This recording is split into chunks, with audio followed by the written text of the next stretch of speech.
बिस्मिल्लाहिर्रहमानिर्रहीम। इस वीडियो में एमॉस के अंदर जो डिफरेंट वर्क हम प्लेटफॉर्म है उसके बारे में आपको इन्फॉर्म करूँगा, और ये जो डिफरेंट आइकन्स हमारे ऑन लेफ़्ट कॉर्नर्स पे हैं उनको हम कैसे यूज़ कर सकते हैं, और एमॉस के अंदर अपना एक मॉडल जो हम टेस्ट करना चाहते हैं उसको कैसे बिल्ड किया जाता है। ये बेसिकली इंट्रोडक्शन टू एमॉस है, और जो कि इसके इन्वायरमेंट से रिलेटेड है कि इसके इन्वायरमेंट में रहते हुए हम कैसे एमॉस के अंदर अपने जो डिफरेंट मॉडल्स हैं, चाहे वो रिग्रेशन के हैं, मीडिएशन के हैं या मॉडरेशन के मॉडल बिल्ड कर सकते हैं। इसमें जस्ट हमने सिर्फ एक मॉडल डेवलप करना और इन आइकन्स के क्या यूजेस हैं उसके बारे में हमने डिस्कस करना है। सबसे पहले अगर हम देखें तो ये हमारे पास एक मॉस का जो फ्रंट पेज है या ओपन पेज होता है वो ओपन हो जाता है, और ये जो वाइट स्क्रीन है ये हमारा बेसिकली इंटरफेस है जिसके ऊपर हमने काम करना हो। जो भी हमारा काम इस वाइट स्क्रीन के ऊपर होगा हम इसको यहाँ से कॉपी करके अपने वर्ड में ले जाते हैं, और जो अपने रिज़ल्ट हमने प्रेजेंट करने होते हैं वहाँ हम उनको शो कर सकते हैं। इस इंटरफेस को अगर हम चेंज करना चाहें, ये वर्टिकल है और जनरली इसका जो साइज़ होता है वो A4 होता है, लेकिन अगर हम इसका इंटरफेस चेंज करना चाहें तो व्यू में जाके अगर हम इंटरफेस प्रॉपर्टीज़ पे क्लिक करेंगे तो हमारे पास एक इंटरफेस प्रॉपर्टीज़ का डायलॉग बॉक्स ओपन हो जाएगा, जिसमें से आप जाके फर्दर अपने पेज की सेटिंग को चेंज कर सकते हैं। लेकिन ये डिपेंड कर रहा होता है कि आपने मॉडल अगर बड़ा है तो आप बड़े साइज़ का पेज यूज़ कर सकते हैं। अगर आपका मॉडल स्मॉल है तो आप स्मॉल जनरली जो लेटर या A4 का जो फॉर्मेट होता है यूज़ किया जाता है। यहाँ से आप सेलेक्ट कर सकते हैं, यहाँ से इसकी मार्जिन की सेटिंग भी की जा सकती है। तो सो फार मैं इसको लैंडस्केप A4 में कंसिडर कर रहा हूँ। इसको जस्ट आपने क्लोज कर देना है। अब हम अगर अपने लेफ़्ट आइकन्स पे आ जाएं, और ये तमाम आइकन्स हमारे इस मेन्यू बार्स के अंदर रिप्रेजेंटेड हैं, लेकिन वो हर डिफरेंट मेन्यू के अंदर शो हो रहे हैं। तो इंस्टेड ऑफ हम मेन्यू बार को यूज़ करते हुए हम इसकी जो लेफ़्ट साइड पे ऑलरेडी आइकन्स गिवन है हम उन्हीं के बारे में बात कर लेते हैं और उनके यूजेज को देख लेते हैं। सबसे पहले अगर टॉप पे देखें तो हमारे पास दो शेप्स हमें नज़र आ रही हैं। एक हमारे पास है रेक्टेंगुलर और एक है हमारे पास सर्कुलर कह सकते हैं या इलिप्स टाइप कह सकते हैं आप इसको। जो रेक्टेंगुलर शेप होती है इसको अगर हम ड्रॉ करना चाहते हैं तो जस्ट इस पर क्लिक करेंगे, हम अपने कर्सर को इस वाइट स्क्रीन पे लेके आएंगे और लेफ़्ट माउस को प्रेस करके थोड़ा सा ड्रैग करेंगे, तो जिस साइज़ का आप ये रेक्टेंगुलर शेप बनाना चाहते हैं उस शेप की ये बनेगी। जनरली इसका एक ही साइज़ जो है वो रख लिया जाता है ताकि हम इसके बाकी जो साइजेज़ हों वो एक जैसे हों, अगर हम उसको शो करना चाहते हैं कि ये इक्वल इनकी शेप जो है वो रहे।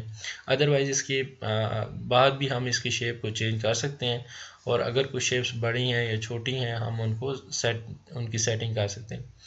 ये जो रेक्टेंगुलर बॉक्स है ये इसलिए यूज़ होता है कि हम इसके अंदर ऑब्जर्व्ड वैल्यूज़ को यूज़ करते हैं। मीन जो ऑलरेडी हमारे पास कैलकुलेटेड फॉर्म होती हैं, एवरेज वैल्यूज़ होती हैं, उनको हम यूज़ करके तो हम उसकी बेसिस पे हम अपना मॉडल जो है वो रन करते हैं। तो फॉर एग्ज़ाम्पल मैं यहाँ पे जनरली अगर एक सिंपल रिग्रेशन मॉडल बनाना चाहता हूँ और मैं इसको ऐसे सिलेक्ट कर लूँगा, मेरे पास अगर दो आईवीज़ हैं और मेरे पास एक जो है वो डिपेंडेंट वेरिएबल है, ये इस तरीके से मैंने तीन उसके बॉक्सेस ड्रॉ कर लिए। दो यहाँ बॉक्सेस मीन यहाँ मैं सपोज कर रहा हूँ कि मेरे पास दो इंडिपेंडेंट वेरिएबल्स शो होंगी और एक मेरे पास डिपेंडेंट वेरिएबल हो। इनका क्या रिलेशनशिप बनेगा इसको हम नेक्स्ट देखते हैं। इन द सेम वे अगर हम सेकेंड वाले ऑप्शन में जाएं तो ये इसके ऊपर जैसे ही कर्सर रखें तो ये ऑप्शन दे रहा है ड्रा अनऑब्जर्व्ड वेरिएबल्स। अनऑब्जर्व्ड वेरिएबल्स का मतलब होता है कि ये ऑलरेडी कैलकुलेटेड फॉर्म नहीं है, हमने इनकी जो क्वेश्चंस होते हैं या सब क्वेश्चंस होते हैं उनकी बेसिस पे हमने इसको मेजर करना होता है। फॉर एग्जांपल मैं यहाँ पे एक पहले इसको ड्रॉ करता हूँ, अगेन उसी तरीके से आप इसको लेफ़्ट माउस को आप प्रेस करें और थोड़ा सा ड्रैग करें तो आपको ये इस तरीके से शेप बनती नज़र आएगी। आप इस शेप को जहाँ पे सेट करना चाहते हैं आप उस तरीके से बना सकते हैं। जितना आप इसका साइज़ रखेंगे वो उसका साइज़ सेलेक्ट हो जाएगा। यहाँ पे इस साइज़ को सिलेक्ट किया, इसके साथ थर्ड ऑप्शन होती है जिसके ऊपर आपको शो हो रहा है कि draw latent variable. Latent variable को हम अलग से भी बना सकते हैं, या हम पहले आप अनऑब्जर्व्ड वेरिएबल को ड्रॉ करें और उसके ऊपर आप जब लेटेंट वेरिएबल को यहाँ से क्लिक करेंगे आपको कर्सर का साइन शो करेगा, तो आप इस कर्सर के साइन को ले आएँ इस लेटेंट वेरिएबल के ऊपर, और यहाँ पे आगे लेफ़्ट क्लिक करें तो जितने आप क्लिक करते जाएंगे इतने ही यहाँ से इसके वेरिएबल्स ड्रॉ होना शुरू हो जाएंगे। ये बेसिकली वो आइटम्स हैं जो एक सिंगल वेरिएबल को मेजर करने के लिए यूज़ किया। आइटम मीन एक क्वेश्चंस होते हैं जो हम एक वेरिएबल को मेजर करने के लिए यूज़ करते हैं। वो क्वेश्चंस यहाँ हम प्लेस करेंगे, और अगर फॉर एग्जांपल 4 क्वेश्चंस हैं तो वो 4 मिलकर उसकी वैल्यू को मेजर करेंगे, और अब ये हमारा अनऑब्जर्व्ड वेरिएबल मेजर होगा थ्रू दीज आइटम्स, और उसके बाद वो रिग्रेशन या जो भी आप फर्दर एनालिसिस करना चाहते हैं उसमें आप उसको परफॉर्म कर सकते हैं।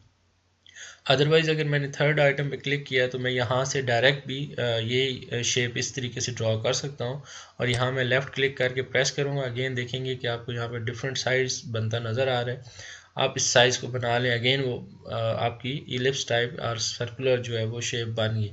अगेन इस पर आप कर्सर लेफ़्ट को प्रेस करें और क्लिक करते जाएंगे तो जितने आप नंबर ऑफ़ आइटम्स उस पर ड्रॉ करना चाहते हैं वो नंबर ऑफ़ आइटम्स यहाँ ड्रॉ हो जाएंगे। अगेन इसमें अगर हम मूव करें सेकेंड लाइन में आइकन्स में, तो हमें एक सिंगल एरो शो हो रहा है। सिंगल एरो पे अगर हम क्लिक करें तो सिंगल एरो बेसिकली एक रिग्रेशन का इफेक्ट देखने के लिए हम ड्रॉ करते हैं। फॉर एग्जांपल ये मेरे 2 आईवीज थे इंडिपेंडेंट वेरिएबल से, और इनका इफेक्ट मैं डिपेंडेंट पे देखना चाह रहा था। तो यहाँ से मैंने इसको ड्रैग किया। आपने यहाँ पे कर्सर को लेके आए, ये रेड जब हो जाएगा आप यहाँ से क्लिक करें और इसको ले जाएं सेकंड वाले पे, और जब ये ग्रीन हो जाए तो यहाँ आप इसको छोड़ दें तो यहाँ से एरो जो है वो इस वेरिएबल से इस वेरिएबल पे ड्रॉ हो चुका है। Again in the same way अगर आप यहाँ से दूसरे वेरिएबल से आप रिग्रेशन लाइन इफेक्ट देखना चाह रहे हैं तो यहाँ से आप इसको ड्रैग करें। जब इसे दूसरे बॉक्स पे लेके जाएंगे तो ये बहुत ग्रीन हो जाएगा, और यहाँ पर आप इसको छोड़ दें तो ये यहाँ से आपका एक एरो कर्सर जो है वो ड्रॉ हो चुका है। ये जो सेकंड एरो होता है ये कोवेरियंसेस को ड्रॉ करना होता है। ये डबल एरो शो कर रहा है कि आप बेसिकली 2 वेरिएबल्स के दरमियान कोवेरियंस देखना चाह रहे हैं, जो कि ये दोनों कैसे मूव कर रहे हैं। और जब कोवेरियंस ड्रॉ करते हैं अगेन उसी तरीके से आप इसके किसी एक बॉक्स पे रख के इसको क्लिक करें, वो रेड हो जाएगा। आप सेकेंड वाले बॉक्स पे आपके इसको जब ये ग्रीन हो जाए तो वहाँ छोड़ दें तो ये कोवेरियंस ड्रॉ हो गए। अभी ये शेप आपको थोड़ी सी ब्लर्ड सी नज़र आ रही है, इसको हम करेक्ट कर सकते हैं और आगे देखते हैं कि हम इसको कैसे ड्रॉ किए जाते हैं। हमारे पास जो 6 आइटम है सेकंड रो के अंदर, सेकंड रो में जो थर्ड आइटम है उसमें ये शो कर रहा है एक छोटा सा बॉक्स और उसके ऊपर स्मॉल सर्कल सा बना हो। ये बेसिकली हमारा एक यूनिक वेरिएबल होता है जिसको हम ड्रॉ करते हैं। इन जनरल हम इसको एरर टर्म से डिनोट करते हैं, और एरर टर्म जो होती है वो उस पर आप सिंपली क्लिक करें, और जो एरर टर्म्स मोस्ट प्रोबेबली हम लगाते हैं जहाँ पे आपने बेसिकली डिपेंडेंट वेरिएबल होता है और वहाँ पे आपने एरर टर्म को लगाना होता है, क्योंकि अगर आप एरर टर्म नहीं लगाएंगे तो आपका रिग्रेशन का मॉडल रन नहीं होगा। तो यहाँ पे हम क्लिक करते हैं, जैसे इसके ऊपर देखें कर्सर को लेके आए हैं तो ये रेड हो गया। रेड पे आप जस्ट लेफ्ट क्लिक करेंगे तो एक एरर टर्म जो होगी वो ड्रॉ हो जाएगी। अब ये ब्लैंक है, इसको कैसे फिल करेंगे ये हम इसको नेक्स्ट स्टेप में देखते हैं। इससे नीचे वाली लाइन में जब हम आते हैं तो हमारे पास यहाँ टाइटल की ऑप्शन आ रही है। अगर आप टाइटल पे क्लिक करें तो ये बेसिकली जो भी आप फिगर ड्रॉ करेंगे उस फिगर के अंदर यहाँ पे आपको शो कर देगा कि आपने यहाँ पे कौन सा टाइटल या ये आपका मॉडल किसको रिप्रेजेंट कर रहा है। तो फॉर एग्जांपल मैं यहाँ पे एक टाइटल देना चाहता हूँ, तो ये मैंने इसको यहाँ पे लाके क्लिक किया तो ये मेरे पास एक फिगर कैप्शन का डायलॉग बॉक्स आ गया। यहाँ से इसकी अलाइनमेंट की जाएगी सेंट्रल, लेफ़्ट, राइट, और यहाँ फॉन्ट साइज़ आ जाएगा यहाँ से। फिर अगर हम देखें फॉर एग्जांपल मैं लिखना चाहता हूँ कि एमॉस इंट्रोडक्शन, एक टाइटल मैंने इसको दे दिया, और टाइटल देने के बाद मैं इसको सेलेक्ट कर लेता हूँ। अब यहाँ पे मेरे पास डिफरेंट अलाइनमेंट के ऑप्शन है। मैं इसको सेंटर करना चाहता हूँ, लेफ़्ट करना चाहता हूँ, राइट करना चाहता हूँ, यहाँ से चेंज कर सकता हूँ। मैं इसको सेंटर कर लेता हूँ। फॉन्ट साइज़ मेरे पास 24 है, सपोज मैं 24 ही रख लेता हूँ, और इसको मैं बोल्ड भी कर लेता हूँ और इटैलिक भी कर लेता हूँ। और जब मैं इसको ओके प्रेस करूँगा तो डेफिनेटली आप देखेंगे कि यहाँ पे आपके पास ये टाइटल यहाँ आपकी जो बेस में मॉडल की सेंटर में जो है वो शो हो रहा है। अगर आप चाहें तो उसको डबल क्लिक करें और आप उसको दोबारा से अमेंड कर सकते हैं। हम इसको ओके कर देते हैं तो एमॉस इंट्रोडक्शन का टाइटल यहाँ पे आ गया। सेकंड दो जो कॉलम्स जो आइकन्स हैं वो शो कर रहे हैं, एक लिस्ट वेरिएबल्स इन मॉडल्स को शो कर रहा है और एक list variables in data set है। लेकिन इनको यूज़ करने से पहले हमें ज़रूरत जिसकी होती है कि हमें डाटा सेट रिक्वायर्ड होता है। तो डाटा सेट जो होता है वो इन जनरल जो होती है और इसमें जो ज़्यादा ओपन होती है कि वो आपकी एसपीएस में जो सेव फाइल होती है, जो आप एसपीएस के थ्रू आप अपने डाटा को फीड करते हैं और उसको जब आप सेव कर लेते हैं तो ये जो सेव की एक्सटेंशन होती है .sav, आप उस फाइल को ही सेव कर सकते हैं और वो जाके फाइल आपकी ओपन होती है एमॉस के अंदर। अब इस फाइल को मैं यहाँ से एमॉस में कैसे अपलोड करूँगा या माउस में कैसे लेके आऊँगा, तो अगर आप इसी लाइन में आए नीचे तो यहाँ आपके पास 8th लाइन में पहला जो आइकन शो हो रहा है, यहाँ पे अगर आप कर्सर को क्लिक करेंगे तो ये कह रहा है सिलेक्ट डाटा फाइल। तो हम इस पर क्लिक करते हैं, ये हमें एक डायलॉग बॉक्स ओपन कर देगा। तो वहाँ से जाके हम फाइल नेम पे क्लिक करेंगे। फाइल नेम पे क्लिक करेंगे तो वो हमें रिस्पेक्टिव डायरेक्टरी का पूछेगा कि जहाँ पे आपकी फ़ाइल है। तो वो आपको अपने कंप्यूटर में जहाँ पर भी आपने अपनी फ़ाइल सेव की है वहाँ से आप उस फाइल को सेलेक्ट कर सकते हैं। फॉर एग्जांपल मेरी यहाँ पे ये ओपन फाइल है ऑलरेडी, यहाँ से मैं SPS आमिर के नाम से एक फ़ाइल पड़ी है, मैं इसको डबल क्लिक करता हूँ तो ये इसने सेलेक्ट कर ली और यहाँ पे ओपन होगी। यहाँ ये शो कर रहा है ये फ़ाइल अपलोडेड होगी और इसके नंबर आइटम्स मीन जो रिस्पॉन्सेज हैं जो लोगों की क्वेश्चन फिल हैं वो 235। हम यहाँ से समटाइम अगर आपने ये लोड कर लिया और आप यहाँ से डाटा व्यू भी करना चाहते हैं तो व्यू डाटा पे क्लिक करेंगे तो ये SPS में जाके दोबारा ओपन हो जाएगी। फॉर एग्जांपल जैसे यहाँ मेरे पास ऑलरेडी ये फाइल ऐसे ओपन है, इसको यहाँ से हम ओके कर देते हैं और बाकी आइटम्स को भी यहाँ डिस्कस नहीं करते तो ओके कर दिया। अब ये जो टाइटल से नेक्स्ट आइकन था ये तो हमें वेरिएबल्स इन मॉडल, यानी ये जो बेसिकली मैंने मॉडल डेवलप किए हैं इनको शो करता है। और जो ये आइकन है ये हमारे तमाम जो वेरिएबल्स होते हैं उसको शो करता है, जो वेरिएबल्स इन डाटा सेट होते हैं। और डाटा सेट के अंदर जितने भी वेरिएबल्स हैं जो भी मेरे पास थे वो सारे यहाँ पर शो हो रहे हैं। तो जैसा कि मैंने आपको बताया था कि हमारे पास दो तरह के वेरिएबल्स होते हैं, एक ऑब्जर्व्ड होते हैं और एक अनऑब्जर्व्ड होते हैं। ऑब्जर्व्ड मीन ये है, अनऑब्जर्व मीन ये होता है कि जैसे ये मेरे पास MV1 MV2 MV3 और MV4 है, ये एक वेरिएबल है मॉनिटरी वैल्यू, उसको मेजर करने के लिए 4 इसके क्वेश्चंस थे या 4 इसके जो है वो आइटम्स थे जिनके थ्रू मैंने इसको मेजर किया। फॉर एग्जांपल ये रिस्पॉन्सेज थे M1 M2 M3 and M4। अब एक फर्स्ट जिससे क्वेश्चन फिल किया उसने अपने रिस्पॉन्स दे दिए 5 4 3 4 5। अब एमॉस हमें हेल्प करता है कि हम इन फोर्स को भी अलहदा से यूज़ करके इसको एमॉस खुद मेजर करके उसको जो है वो हमारी रिग्रेशन या डिफरेंट एनालिसिस में यूज़ कर सकता है कोरिलेशन में। लेकिन ऑन द अदर साइड हम चाहें तो इसकी एवरेज वैल्यूज़ लेकर ये खुद से वेरिएबल बिल्ड कर सकते हैं। फॉर एग्जांपल मैंने यहाँ पे एवरेज वैल्यू लेकर इसी मनी वैल्यू के जो मॉनिटरी वैल्यू का वेरिएबल था उसकी वैल्यूज़ एवरेज लेकर वो फाइंड कर ली, तो एक जो वेरिएबल है ये यहाँ से कंस्ट्रक्ट हो गया। अब इसको कैसे देखेंगे, अगर फॉर एग्जांपल ये मेरे पास ये बॉक्स है और बॉक्स जो होता है वो ऑब्जर्व वैल्यू को लेता है। ऑब्जर्व मीन ये जो आप एवरेज है या आपका कैलकुलेटेड वैल्यू है उसको लेंगे। इसको कैसे बॉक्स में लेके आएंगे, आप सिंपली यहाँ से मनी वैल्यू पे क्लिक करें और इसको ड्रैग करके इस बॉक्स में ले जाएंगे। अगर आप बॉक्स में ले गए वो रेड हो जाए वहाँ आप उसको जाकर छोड़ दें तो मॉनिटरी वैल्यू वाला वेरिएबल आपका ये ऑब्जर्व वेरिएबल कंसिडर हो गया और ये पार्ट ऑफ दैट बॉक्स आ गया। अगेन फॉर एग्जांपल एक और मेरा वेरिएबल है, जैसे फॉर एग्जांपल सर्विस क्वालिटी है, उसको मैं ड्रैग करता हूँ और इस बॉक्स में ले आता हूँ। और थर्ड एक वेरिएबल है मेरे पास कस्टमर लॉयल्टी, इसको मैं यहाँ से ड्रैग करके अपने डिपेंडेंट वेरिएबल पे ले आता हूँ। तो ये मेरे पास दो वेरिएबल्स हैं जो कि मेरे पास एज अ इंडिपेंडेंट वेरिएबल्स हैं और ये मेरे पास डिपेंडेंट वेरिएबल।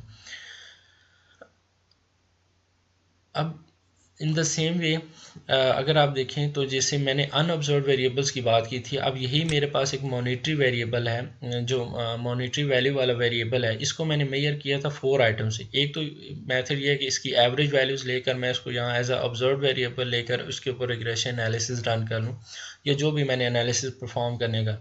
सेकेंड ये है कि इंस्टेड ऑफ मैं उसकी ऑब्जर्व वैल्यू लेने की यहाँ पे मैं डायरेक्ट उसके जो आइटम्स हैं उनकी वैल्यूज़ लेकर उसको मेजर करूँ। अब वो अनऑब्जर्व कैसे मेजर करेगा, ये 4 आइटम्स थे या 4 क्वेश्चंस थे जिसके थ्रू मैंने मॉनिटरी वैल्यू को मेजर किया था। अब इनके थ्रू एक ये एवरेज की लेने की बजाय इसको मैं डायरेक्ट अनऑब्जर्व के थ्रू मेजर करना चाहता हूँ। तो मैं यहाँ से इसको MV को ड्रैग करूँगा जो उसका फर्स्ट आइटम है और यहाँ पे फर्स्ट वाले बॉक्स के अंदर फिल कर दूँगा। ये स्मॉल बॉक्स भी ऑब्जर्व वैल्यू को शो कर रहा है, लेकिन ये जब ये तमाम ऑब्जर्व वैल्यू होंगे ये 4 मिलकर इस वैल्यू को मेजर करेंगे। जो मॉनिटरी वैल्यू यहाँ एवरेज की फॉर्म में लिया है वो यहाँ पे इन 4 की वजह से एमॉस खुद से उसको मेजर करके यहाँ पे उसकी वैल्यू शो कर देगा। ये वैल्यू कैसे शो की जाती है ये नेक्स्ट किसी वीडियो में मैं आपको डिटेल में बता दूँ। MV2 इसी तरह मैंने उसको ड्रैग किया, सेकंड कॉलम में ले आया। MV3 मेरे पास थर्ड कॉलम बॉक्स में ले आया और MV4 जो है वो फोर्थ बॉक्स में है। अब जैसे आगे थोड़ी सी वर्किंग में करूँगा तो ये वेरिएबल है जो बेसिकली मॉनिटरी वैल्यू है, इसको अब मैं इन 4 वेरिएबल से मेजर करूँगा, लेकिन एमॉस इसको इटसेल्फ मेजर करेगा इंस्टेड ऑफ जैसे यहाँ पे मैंने उसके एवरेज वैल्यूज़ ले ली थी। In the same way for example मैं इसके साथ अगर एक कस्टमर लॉयल्टी का वेरिएबल और वो यहाँ कंस्ट्रक्ट करना चाहता हूँ तो मैं CL1 को ड्रैग करूँगा। मेरे पास इसके 3 आइटम्स थे, उसको सेकंड में मूव कर दूँगा। CL2 को ड्रैग किया सेकंड कॉलम में और CL3 को थर्ड कॉलम में। अब इसका फोर्थ वाला नहीं चाहिए, ये हम कैसे रिमूव करेंगे तो इसको हम नेक्स्ट देखते हैं। तो ये वेरिएबल्स इन डाटा सेट में होते हैं जहाँ से आप जब ओपन करते हैं आप अपने बॉक्सेस ड्रॉ करते हैं, आप अपना मॉडल के रिलेटेड वेरिएबल्स ड्रॉ करते हैं। जितने आप वेरिएबल्स होते हैं आप उतने वो वेरिएबल्स ड्रॉ करके आप उसमें उनकी प्लेसमेंट यहाँ से कर सकते हैं। फॉर एग्जांपल मैं यहाँ पे एक और मैं जैसे यहाँ सर्विस क्वालिटी है और उसको भी यहाँ ड्रॉ करना चाहता हूँ, उसको भी यहाँ शो करना चाहता हूँ एज ए लेटेंट वेरिएबल पे। तो मैं यहाँ पे चाहे इस कर्सर पे क्लिक करूँ या इस पे करूँ, मैं इस पे क्लिक करता हूँ और इसके 3 आइटम्स हैं मेरे पास। तो मैं यहाँ से इसको सिलेक्ट करूँगा, इतना सा उसको ड्रॉ करके छोड़ दूंगा और इस पर 3 टाइम्स डबल क्लिक कर दूंगा, लेफ़्ट क्लिक कर दूंगा, तो मेरे पास 3 आइटम्स ड्रॉ हो गए। अब सिंपली मैंने सर्विस क्वालिटी 1 को ट्रैक किया, SQ1 में ले आए, SQ2 को सेकंड बॉक्स में ले आया, SQ3 को थर्ड बॉक्स में। तो तीनों को मैंने यहाँ पे ड्रैग करके अपने पास यहाँ पे उसको ड्रॉ कर दिया। नाउ अब इसके बाद नेक्स्ट अगर अब मैं जो प्रीवियस वाला आइकन है उस पर क्लिक करूँ लिस्ट वेरिएबल्स इन मॉडल, तो अब ये शो कर देगा कि ये जितना भी मैंने मॉडल बनाए हैं इनके अंदर कौन कौन से वेरिएबल्स मैंने यूज़ किए हैं। जैसे CL1, CL2, CL3 ये इन मॉडल के अंदर वेरिएबल्स को रिप्रेजेंट कर रहा है। Customer loyalty, monetary value, service quality यहाँ ऑब्जर्व वैल्यू में, और यहाँ पे उनके इसी तरीके से M1, MV2, MV1, MV2, MV3, MV4 show हो रहे हैं। तो ये वेरिएबल्स इन मॉडल्स को शो करता है। थर्ड, ये हमारे पास एक अनदर ऑप्शन होती है जो सिलेक्शन होती है कि जब आप फिगर को सिलेक्ट करते हैं तो उससे आपको क्या फ़ायदा होता है। अगर आप फर्स्ट पे लिखें तो ये कह रहा है कि select one object at a time. तो यहाँ से आप जब इस पर क्लिक करेंगे तो आप यहाँ पे आएँ और आप इसको क्लिक कर दें तो ये एक ऑब्जेक्ट को उसने सेलेक्ट कर दिया। अगेन आप इस सेकंड पे क्लिक करेंगे, इसने सेकंड को क्लिक, ये 1 बाय 1 ये सिलेक्शन करता जाएगा। तो आपने इस मॉडल को जो है वो सिलेक्ट कर लिया।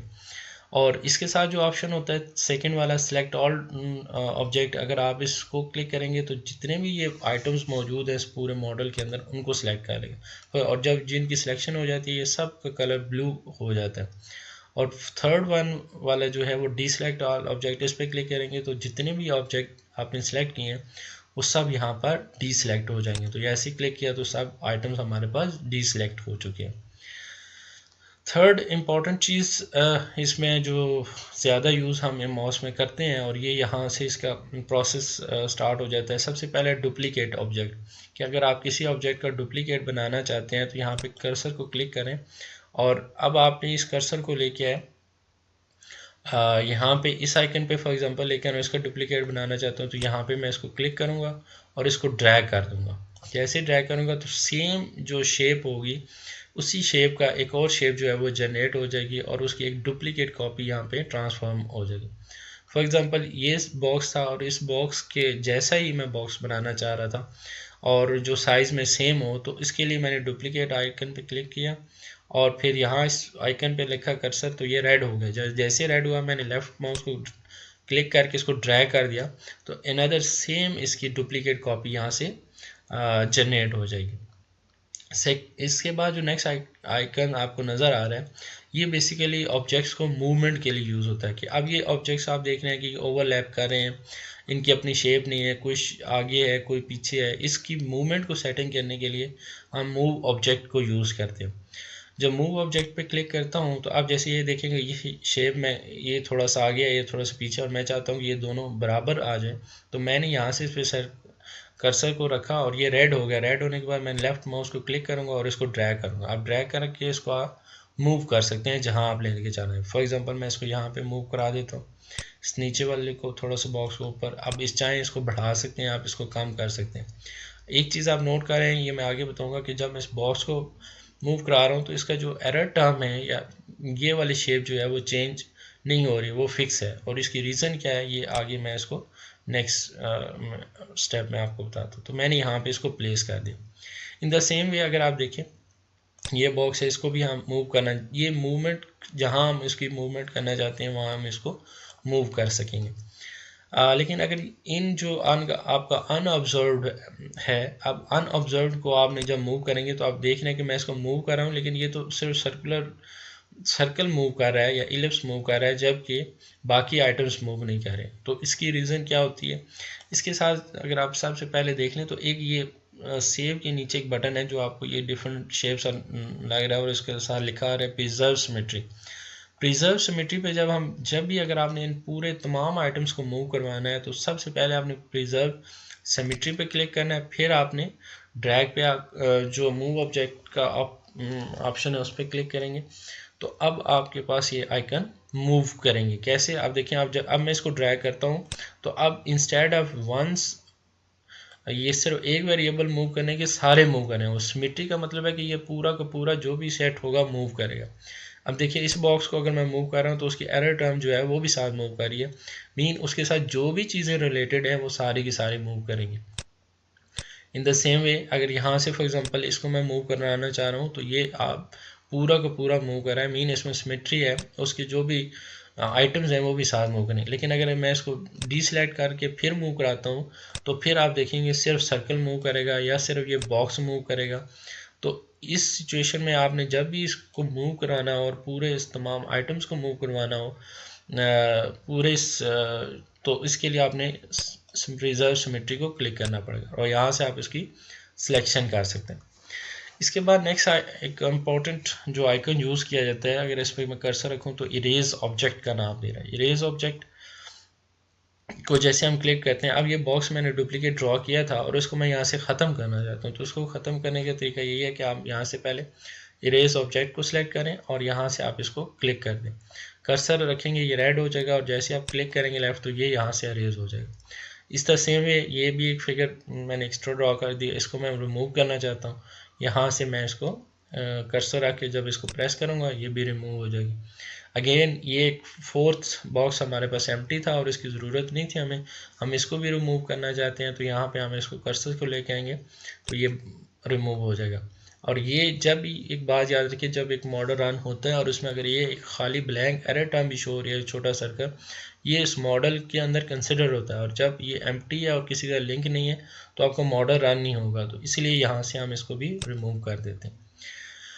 नो अगर आप इसको वेरिएंस को फॉर एग्जांपल रिमूव करना चाहते हैं, आप किसी भी एरर टर्म को रिमूव करना चाहते हैं, आप जस्ट इसको पॉइंट आउट करें उस के ऊपर और जब जैसे ही आप पॉइंट आउट करेंगे अगर वो रेड हो जाए आप लेफ़्ट क्लिक कर दें तो वो वहाँ से आपका कर्सर है, बॉक्स है, जो भी है वो वहाँ से इरेज हो जाएगा।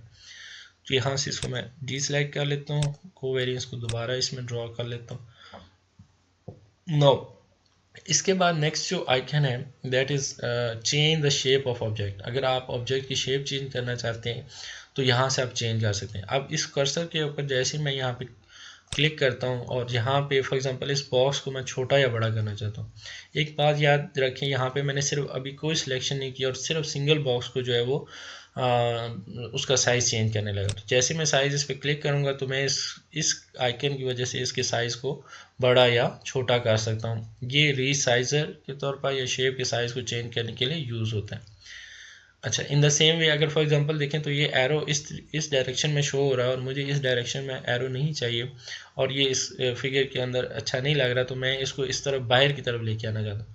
मैं यहाँ पे कर्सर को रखूँगा, रेड हो जाए, आप इसको लेफ़्ट माउस को प्रेस करेंगे, लेफ़्ट साइड ऑफ माउस को और आप इसको ड्रैग करके इस कॉर्नर पे ले आएंगे, या इस तरफ आप लेके जाना चाहते हैं, जिस तरफ आप इसको मूवमेंट कराना चाहते हैं ये उस साइड पर मूव कर जाएगा।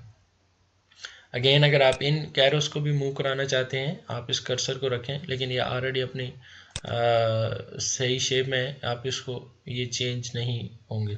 आप इस बॉक्स को बड़ा करना चाहते हैं, आप इस बॉक्स को स्मॉल करना चाहते हैं, तो आप यहाँ से किसी, जब आप डी सेलेक्ट करके करेंगे तो जो एक आइटम होगा वो ही चेंज होगा। लेकिन फ़र्ज़ करें कि मैं यहाँ से इन तमाम बॉक्सेस में चाह रहा था कि इनका साइज़ जो है वो मैं चेंज करूँ, तो यहाँ से मैं पहले सिलेक्ट वन ऑब्जेक्ट को क्लिक करूँगा, तीनों को मैंने सेलेक्ट कर लिया। अब मैं कर्सर को मूव करूँगा। अब जब मैं सिलेक्शन करूँगा तो आप देख रहे हैं कि सब का जो है वो, जो मैंने सेलेक्ट कर लिए हैं उन सब का जो है वो शेप चेंज हो रही है। तो इसका मतलब है कि जब आपने शेप चेंज करनी हो तो वहाँ से आप जिनकी शेप चेंज करनी है आप उनको सेलेक्ट कर लें और उसके अकॉर्डिंग आप उसको रीसाइज कर लें।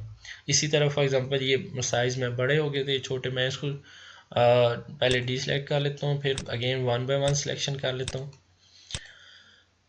और इसके बाद मैं इसको रीसाइज करता हूँ। तो अब देखें कि अब ये इनके जो साइज़ है वो डिफरेंट जो है वो बन रहे हैं। जैसे आपको साइज़ चाहिए होता है, सम टाइम हमें बड़ा साइज़ रिप्रेजेंट करना होता है, बाज़ दफ़ा हमें स्मॉलर करना होता है, तो उसके मुताबिक आप उनकी एडजस्टमेंट कर सकते हैं। अनदर आप इसमें चीज़ देख सकते हैं कि अगर आप सेलेक्ट ऑल पे क्लिक करते हैं और सेलेक्ट ऑल करने के बाद अगर फर्ज करें मैंने ये किसी एक सर्कल को प्रेस करके देखता हूँ, तो आप देखते हैं कि जितने भी यहाँ पे इस मॉडल के अंदर जो सर्कल वाली शेप्स हैं वो चेंज हो रही हैं, जबकि बाकी वाली शेप्स चेंज नहीं हो रही। इसका मतलब ये होता है कि जो आपकी सर्कल वाली शेप है वो चेंज, जिस शेप को आप चेंज करना चाहते हैं वो है। अगर बॉक्स में क्लिक करता हूँ तो नोट करेंगे कि आपके तमाम बॉक्सेस जो है वो यहाँ से चेंज हो रहे हैं।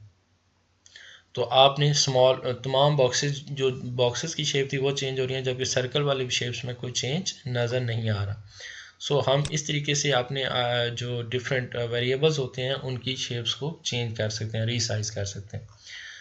अनदर इम्पॉर्टेंट फैक्टर जो यूज़ होता है, आप यहाँ पे जैसे फॉर एग्जांपल मैं इसको डिसलेक्ट कर लेता हूँ, ये तमाम जो शेप्स मैंने ड्रॉ कर ली, अब इस शेप के अंदर ये इसके आइटम्स अबव शो हो रहे हैं इसके व्यवहार, लेकिन ये मॉडल को प्रॉपर मॉडल नहीं लग रहा है कि जिस तरीके से मैं इसको अगर रन करूं। फॉर एग्जांपल मेरा कस्टमर लॉयल्टी था, तो कस्टमर लॉयल्टी के साथ मैं रिग्रेशन इफेक्ट देखना चाह रहा है। जैसे ऊपर मैंने उसको ऑब्जर्व वेरिएबल में शो किया, तो यहाँ से मैंने इसके एरोज ड्रॉ कर दिए और इसको मैंने यहाँ पे शो कर दिया। लेकिन अब ये कुछ और इनके दरमियान मैंने फॉर एग्जांपल दोनों के दरमियान कोवेरियंस ड्रॉ कर लिया। अब ये कोई शेप प्रॉपर नहीं बनी, तो इसको प्रॉपर शेप में लेके आना चाहता हूँ। तो ये जो सेकंड है अगर आप इसमें रखें तो rotate the indicator of latent variables, क्या हम अपने जो लेटेंट वेरिएबल्स हैं उनके इंडिकेटर्स को कैसे रोटेट कर सकते हैं। यहाँ आप क्लिक करें, अब आप इसको रोटेट वाले ऑप्शन पे आएँ और आप जैसे ही सर्कल पे लेके आएंगे तो ये आपको रेड हो जाएगा। रेड होने के बाद आप लेफ़्ट माउस क्लिक करें तो आप देखें कि ये अब इसके आइटम्स मूव कर रहे हैं। ये 4 डायरेक्शन में मूव करते हैं, north, east, south and west. तो जिस तरफ आप इसको शेप को रखना चाहते हैं आप उस तरीके से चेंज कर सकते हैं। फॉर एग्जांपल जैसे ये मॉडल रिप्रेजेंट हो रहा था कि मॉनिटरी वैल्यू है, सर्विस क्वालिटी है, इसका इम्पैक्ट कस्टमर लॉयल्टी पे शो कर रहे थे, मैं इसी तरीके से इस मॉडल को यहाँ पे शो करना चाह रहा हूँ। तो मैं यहाँ से इन दोनों वेरिएबल्स को इस डायरेक्शन में लेके आना चाहता हूँ और इसको इधर राइट साइड पे। तो यहाँ पे मैंने क्लिक किया, इसके तमाम आइटम्स राइट साइड पे मूव कर गए। इसको क्लिक करूँगा और ये आपके लेफ़्ट साइड पे आ गए। अब अगेन थोड़ी सी शेप को सेटिंग करने के लिए मुझे यहाँ से मूव ऑब्जेक्ट को यूज़ करना पड़ेगा। मैं यहाँ सेलेक्ट करके इसको मूव कर रहा हूँ, क्योंकि मैंने यहाँ पे जो प्रिजर्व सिमेट्री पे क्लिक किया हुआ तो तमाम आइटम्स जो हैं वो मूव कर रहे हैं। अब अगेन यहाँ पे मैं इसको इस शेप में यहाँ इसको सेटिंग कर दूंगा और थर्ड यहाँ आ गया। नाउ अगेन लुक कि यहाँ पे ये वाला जो थोड़ा सा शेप में डिफरेंस आ रहा है और मैं चाह रहा हूँ कि ये वाला थोड़ा बैक में आ जाए और दोनों सेम हो जाए। तो मुझे यहाँ पे जब अगर प्रिजर्व सिमेट्री पे क्लिक करता हूँ तो ये जो शेप है ये पूरी सिमेट्री होने की वजह से मूव कर रहे हैं तमाम आइटम, लेकिन मैं सिर्फ इसको मूव कराना चाह रहा हूँ। तो मुझे प्रिजर्व सिमेट्री पर क्लिक करना पड़ेगा, मीन उसको डीसेलेक्ट करना पड़ेगा। अब मैं जब इसको मूव करूँगा तो ये सिर्फ शेप जो है वो पीछे मूव करेगी और वो बाकी चीज़ें चेंज नहीं होंगी। अगेन ये लाइन्स जो एरर टर्म्स हैं इनकी, ये भी इन लाइन नहीं है, इसको भी बड़ा करना चाहता हूँ तो अगर मैं इसको बड़ा करूँगा तो इसको यहाँ से इंडिविजुअली मैं पकड़ कर इसको ड्रैग करके प्रीवियस उसके अकॉर्डिंग इनलाइन कर सकता हूँ। या अदर वे अराउंड ये हो सकता है कि आप इसको 1 बाय 1 सेलेक्ट कर लें और सिलेक्ट करने के बाद आप इसको यहाँ से मूव कराएं। जब मूव करेंगे तो वो इक्वल डायरेक्शन में या एक ही तरह से उनकी मूवमेंट शो हो जाएगी। तो ये आप फिगर आपको कुछ बेहतर लग रही है। मैं चाह रहा था कि इसका जो साइज़ है वो जो सर्कुलर शेप्स का साइज़ है वो बड़ा हो जाए, तो लेकिन यहाँ से मुझे डी सेलेक्ट करना पड़ेगा। वो अब अगेन मुझे यहाँ से सिलेक्शन करनी पड़ेगी 1 बाय 1 और यहाँ से मैं इनका साइज़ बड़ा करना चाहता हूँ। अच्छा, अब इसके ऊपर गेन जैसे एक रिग्रेशन मॉडल था और ये इस केस में था कि जब ये ऑब्जर्व वैल्यू को एक रिप्रेजेंट कर रहा है, तो मैं इसको चाह रहा हूँ कि सेम इसी तरीके से ये शो करना चाहता हूँ कि लेटेंट वेरिएबल के थ्रू आप कैसे मॉडल बनाते हैं और ऑब्जर्व वैल्यू के थ्रू कैसे बनाते हैं। मैं इसकी शेप को थोड़ा बड़ा कर लेता हूँ और इसके बाद अब मैं इसको मूव करना चाहता हूँ। मैं इसको प्रिजर्व सिमेट्री करके इसको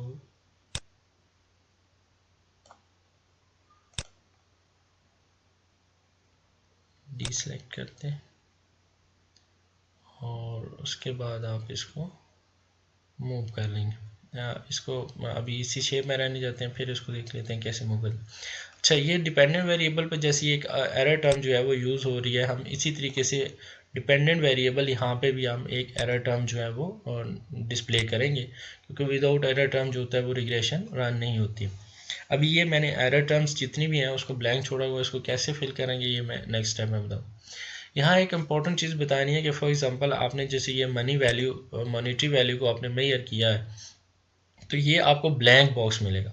इस ब्लैंक बॉक्स को आपने ऐसा नाम देना है जो किसी के साथ मैच नहीं कर रहा। फॉर एग्जांपल मैं इसको यूँ दे सकता हूँ कि अगर ये मॉनेटरी वैल्यू है जो ऑलरेडी आपके डाटा सेट में वो मौजूद ना हो, क्योंकि अगर वो मौजूद होगा तो वो फिर अगर फॉर एग्जांपल यहाँ पे ये मॉनेटरी, ये इंपॉर्टेंट जो अक्सर लोग हम गलती कर जाते हैं वो ये कि अगर फॉर एग्जांपल ये मॉनेटरी वैल्यू को मेजर कर रहा था मैं, और मॉनेटरी वैल्यू को मेजर करने के लिए मैंने 4 आइटम्स लिया और यहाँ पे भी मेरे पास मॉनेटरी वैल्यू है, उसको मैंने MONVL का नाम दिया। अगर ये नाम यहाँ पे मैंने प्लेस कर दिया, फॉर एग्जांपल आप जब इसकी प्लेसमेंट करेंगे नाम की तो कैसे करेंगे, आप इस कर्सर पे जाके लेफ़्ट को डबल क्लिक कर दें तो ये आपके पास ऑब्जेक्ट प्रॉपर्टीज़ का डायलॉग बॉक्स आ जाएगा। यहाँ आप जाके वेरिएबल नाम लिखेंगे, जो भी नाम लिखेंगे उस बॉक्स में शो होगा। अगर फॉर एग्जांपल मैं इसको मनी वैल्यू का नाम दे देता हूँ तो अब ये मनी वैल्यू यहाँ पे शो हो रहा है, लेकिन अब जब मैं इसको अगर फ़र्ज़ करें कोई भी मॉडल रिग्रेशन का रन करूँगा तो यहाँ से ये उसको ये नहीं इंटरप्रेट करेगा कि इन वेरिएबल से मेजर करके मॉनेटरी वैल्यू को मेजर करेगा। इंस्टेड ऑफ वो मॉनेटरी वैल्यू इटसेल्फ वैल्यूज़ ये जो ऑलरेडी कैलकुलेटेड वैल्यू है उनको कंसिडर करेगा। तो माइट भी हमारा प्रॉब्लम रन ना हो, अगर रन हो जाएगा तो हमें गलत किसके जो है वो रिज़ल्ट इंटरप्रेट करेगा। तो यहाँ आपने वो नाम देने हैं जो डिफरेंट हो। फॉर एग्जांपल ये MV है तो मैं MV की मेजर किया 4 आइटम से, तो यहाँ सिंपल मैं MV भी लिख सकता हूँ। अब मैंने सिर्फ MV लिखा क्योंकि इन तमाम डाटा सेट में सिर्फ मेरे पास कोई MV जो है वो वेरिएबल नहीं है, तो ये इसके साथ इनके साथ मैच नहीं करेगा। तो अब ये सारे के सारे मेजर हो जाएंगे थ्रू MV। इस तरह सर्विस क्वालिटी को मैं SQ सिंपल SQ का नाम दे सकता हूँ, या कोई भी आप डिफरेंट नाम दे सकते हैं जो एग्जिस्टिंग डाटा के साथ मैच ना करे। CL का नाम दे सकते हैं आप इसको। तो अब मैंने इसको ये ऑब्जर्व वैल्यू के थ्रू एक मॉडल ड्रॉ कर लिया और ये एक अनऑब्जर्व वैल्यू के थ्रू मॉडल ड्रॉ कर लिया। नेक्स्ट हमारे पास जो आइकन है that is equal to reflect the indicator of latent variable है। अगर मैं इस पर क्लिक करूँगा और लेटेंट वेरिएबल्स की ये वाले आइटम है, इसको मैं अगर आप यहाँ पे क्लिक करूँगा तो आप एक इसमें डिफरेंस फील करेंगे। डिफरेंस फील क्या किया आपने कि अगर आप देखें कि यहाँ पे आइटम्स थे, फॉर एग्जांपल आप नीचे वाले में आ जाए ज़्यादा क्लियर हो जाएगा। यहाँ आइटम्स की जो मैंने प्लेसमेंट की थी वो SQ1 SQ2 SQ3, यानी टॉप में SQ3 आ गया, फिर SQ2 SQ1, और मैं इसको एक शेप में एक तरतीब में लेके जाना चाहता हूँ कि 1 2 3 में लेके आना चाहता हूँ। और आपने क्या किया कि SQ पे क्लिक करें, रिफ्लेक्ट बटन को सिलेक्ट करें, उसके बाद आप SQ पे क्लिक करते हैं और यहाँ से आप इसको वन टाइम क्लिक करेंगे तो ये राइट साइड पे मूव कर गया। अब राइट साइड यानी रिफ्लेक्शन क्रिएट कर दिया। अब रिफ्लेक्शन के बाद आप दोबारा इस पर क्लिक करें तो इसने ऑटोमेटिकली उन तमाम नंबर्स को अरेंज कर दिया, असेंडिंग आर्डर में अरेंज कर दिया। तो तमाम आइटम्स अब आपके असेंडिंग आर्डर में हो गए। अब आप दोबारा इसके ऊपर प्रेस करेंगे तो ये आपके पास लेफ़्ट साइड पे आ जाएगा अगेन, लेकिन अरेंज फॉर्म में आपके पास मौजूद है। इन द सेम अगर CL123 अगर आप इसको लेफ़्ट क्लिक करूँगा तो ये लेफ़्ट साइड पे आ गया। अब देखें इसने खुद ही उसको कह लिया कि अगर आपने डबल उसको क्लिक किया तो CL3 CL2 CL1 आए। अब राइट साइड पे आ गए, अगेन ये CL3 CL2 CL1 है, लेकिन फिर मैं इस पर क्लिक करूँगा तो वो इनको असेंडिंग ऑर्डर में अरेंज कर देगा। सो यहाँ से हमने अरेंजमेंट जो हमारे बाज़ दफ़ा हम आइटम्स को आगे पीछे प्लेस कर देते हैं तो उसको हम यहाँ इस तरीके से भी अरेंज कर सकते हैं ताकि हमारा मॉडल ज़्यादा खूबसूरत और अच्छा लगे। फिर इसके बाद हमारे पास है ये एक आइकन आ रहा है move parameter values. Move parameter values पे आप अगर आप क्लिक करें तो आपको ये वैल्यू जो 1 नज़र आ रही है, आप इसको आप यहाँ से चेंज कर सकते हैं। मतलब आप इसको ड्रैग करके ऊपर या नीचे ला सकते हैं या इस कर्सर साइड पर। ये इसको फंक्शन जब हम रिग्रेशन को रन करेंगे तो उसमें आपको ज़्यादा बेहतर उसका रिजल्ट लगेगा कि वहाँ से वैल्यूज़ को हम कैसे मूवमेंट उसकी कर सकते हैं। थर्ड ऑप्शन एक बेहतरीन ऑप्शन होता है कि फॉर एग्जांपल ये एक टच आप वेरिएबल, कुछ वेरिएबल्स की शेप सही नहीं है, कुछ एरर्स आगे पीछे हैं और आप चाहते हैं कि एक इसमें खूबसूरती आ जाए कि एक जो ऑटोमेटिकली ये देखेंगे यहाँ पे वेरिएबल सेट हो गए हैं, एरो यहाँ पे शो हो रहा है, आप चाह रहे हैं कि इसमें खूबसूरती आ जाए तो आप टच पेन को क्लिक करें और उसको मॉनिटरी वैल्यू पे फॉर एग्जांपल लेके आएंगे, रेड हो जाएगा। आप यहाँ जस्ट आके लेफ्ट क्लिक करें, एरो खुद ब खुद एडजस्ट हो जाएगा। तो अब यही शेप खूबसूरत लग जाएगी। इसी तरीके से अगर यहाँ पे रखूँगा तो ये खुद ब खुद उसको एडजस्टमेंट कर देगा। और समटाइम इसका बेहतरीन ऑप्शन ये होता है कि आप पूरे मॉडल को सिलेक्ट कर लें और उसके बाद आप किसी भी कर्सर पे रख के आप टच पेन को सिलेक्ट करें तो वो तमाम जो भी एरोज होंगे, तमाम बॉक्सेस होंगे, उनको ऑटोमेटिकली सेट कर देगा। इसमें जो नीचे वाली कुछ प्रॉपर्टीज़ हैं उनमें से जल्दी से चीज़ देख लेते हैं कि ये जैसे मैंने बताया था सिलेक्ट डाटा फाइल है। यहाँ से फाइल आप डाटा फाइल सिलेक्ट करते हैं और उसके बाद अपना फर्दर प्रोसेस करते हैं। सेकंड में ये आपकी एनालिसिस प्रॉपर्टीज़ हैं। इसको नेक्स्ट किसी वीडियो में डिटेल में बताऊंगा कि ये एनालिसिस परफॉर्म करने के लिए हम क्या यूज़ करते हैं। फॉर एग्जांपल एक सिंपल मॉडल रन करने के लिए मैं इसको स्टैंडर्डाइज एस्टिमेट पे क्लिक कर लेता हूँ ताकि ये मॉडल आपको रन करके दिखा दूँ। फिर ये हमारे पास जब हम इस मॉडल को रन करेंगे तो उसको कैलकुलेट एस्टिमेट के लिए हमें प्रेस करना पड़ता है। इसमें इंपॉर्टेंट चीज़ें जो दो रह गई हैं वो ये हैं कि एक तो आप इसमें जब भी आपके फॉर एग्जांपल ये डायग्राम बना लिया आपने तो आपने इसको सिलेक्ट कर लें और यहाँ से आप जस्ट कॉपी पे क्लिक करेंगे, ये पूरी डायग्राम सिलेक्ट हो जाएगी। उसको जाके आप वर्ड के अंदर या जहाँ पेस्ट करना चाहते हैं पेस्ट कर सकते हैं। ये आपका सेव का आइकन है कि आप साथ में जब भी आप अपना कोई मॉडल रन करेंगे तो उसको आपको सेव करना पड़ेगा। और इसमें अगर आप इस फिगर को बड़ा करके देखना चाहते हैं तो यहाँ से आप इसका जो है वो साइज़ बड़ा और छोटा करके इसको व्यू कर सकते हैं और इस तरीके से आप देखेंगे ये पूरे इस पेज के अंदर ये मॉडल रिप्रेजेंट हो रहा है। और अगर आप इस आइकन पे क्लिक करेंगे तो ये पूरी इमेज को रीसाइज कर देगा, उसके अकॉर्डिंग उसकी सेटिंग कर सकते हैं। और ये अगर आप छोटा समटाइम वैल्यूज़ होती हैं उसको बड़ा करके देखना चाहते हैं तो आप इस लेंस के थ्रू उन वैल्यूज़ को बड़ा करके भी देख सकते हैं। अगेन अब इसमें जो एक बात आखिर में बताना चाह रहा हूँ कि ये जो आपको एरर टर्म्स हैं ये खुद से प्लेस करने पड़े तो आप खुद प्लेस कर सकते हैं। फॉर एग्जांपल अगर ये है, मैं इसको एरर E1 का नाम देता हूँ, जस्ट उस पर डबल क्लिक करें और इस वेरिएबल का नाम, क्योंकि एरर टर्म है तो मैं इसको E1 का नाम दे देता हूँ। इसी तरीके से आप E2 E3 E4 का दे दें। तो ये क्योंकि अनऑब्जर्व्ड वेरिएबल्स होते हैं और इसको आपने मेजर करना होता है थ्रू एरर टर्म, तो अब हम इसको कैसे मेजर करेंगे। अब सिंपली एक प्लगइन्स में चाहें, यहाँ एक प्लगइन होता है हमारे पास नेम अनऑब्जर्व्ड वेरिएबल्स। आप सिंपली इसको क्लिक करेंगे तो तमाम ये जो अनऑब्जर्व्ड वेरिएबल्स हैं, जो एरर टर्म्स हैं, वो खुद ब खुद जो है उनकी नेमिंग हो जाएगी। तो ये हमने एक मॉडल डेवलप कर लिया। अब यहाँ पे एक बात बताना चाहता हूँ, ऑल दो मैंने दोनों रिग्रेशन एक ऑब्जर्व वेरिएबल मॉडल के थ्रू डेवलप किया और एक अनऑब्जर्व के थ्रू, तो हम एक वक्त में दोनों को रन नहीं कर सकते क्योंकि वो दोनों में वैल्यू मैच कर सकती हैं। फॉर एग्जांपल अगर आप देखें मैं इसको रन करने की कोशिश करता हूँ तो प्रोसीड विद एनालिसिस मुझे ऑप्शन दे रहा है और मुझे कह रहा है कि इसको सेव कर दें। मैं इसको एमॉस